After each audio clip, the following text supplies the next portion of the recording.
Hi guys, in this video I just want to quickly go over decals and transfers. I know I've briefly gone over them before, but I want to go into depth a little bit more this time around. It's a new miniature I've started. It's from the one that we did the bullet holes on. Now I wanted to do a painting series, but I'm still waiting on my memory card, and I've been itching to paint, so it will be on another model. I will get around to it. But anyway, on to the decals. What I want you to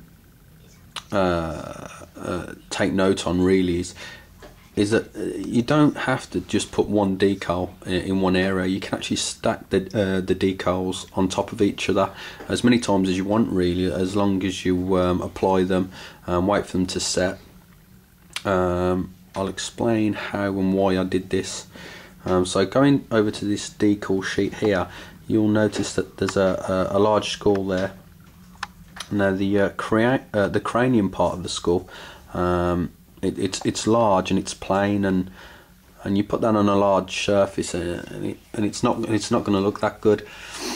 Obviously I can weather it and make it blend in with the model overall. That's fine, but what I decided to do was put one of those little blue ultramarine symbols inside the cranium, which you can see here, and it got rid of that big blank space. I think it looks really nice. So yeah, basically the decals, you can place them how you want, where you want, and as many as you want on top of each other. Did we do anything else on this one so far? No. You'll notice that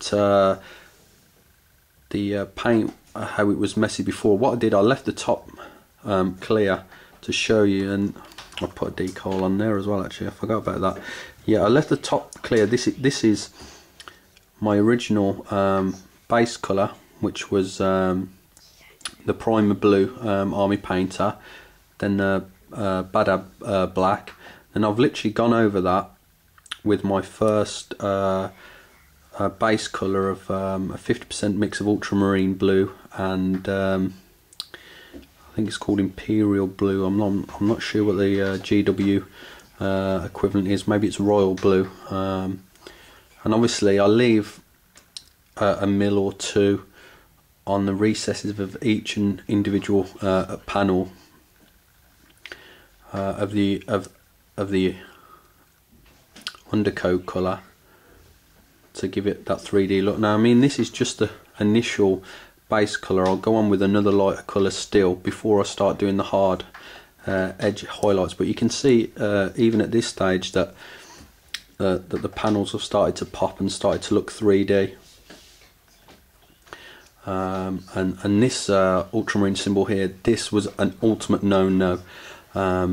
I've cut it up into pieces just so it'd actually look okay.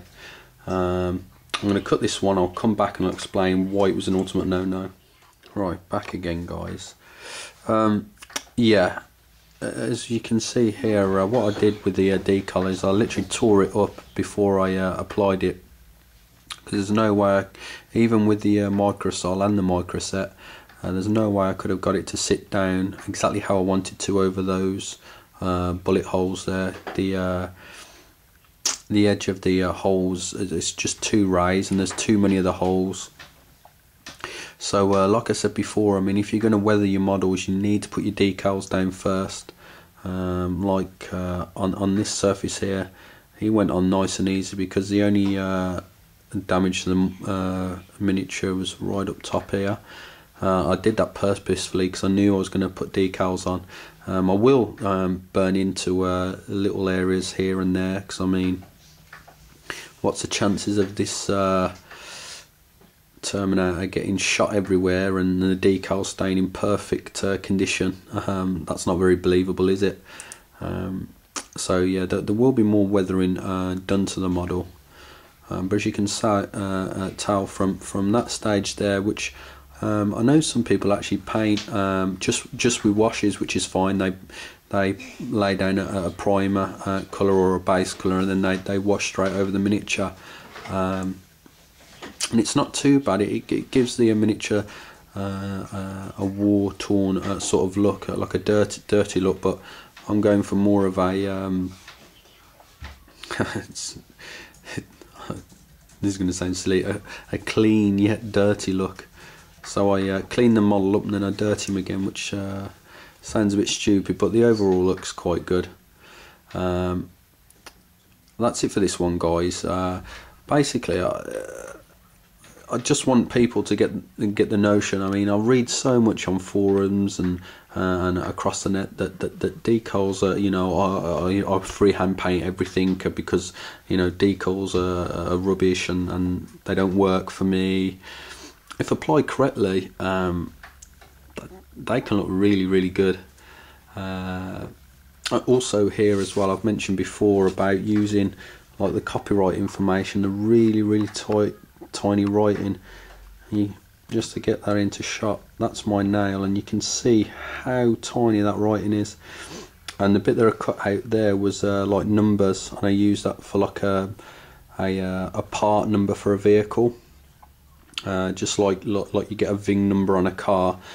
Tanks obviously have registration numbers, so on my tanks and vehicles I put registration numbers on them. And also here it said Ultramarines Veterans. Well, I cut the Ultra bit out, and you can see on here the unpainted part at the top, the Ultra there. So basically, using the transfers effectively, you can get really good professional results, and with very little effort really. Okay, thanks for watching, guys, and like I say, I keep promising, but yeah, we will get a tutorial up soon. Thanks, guys.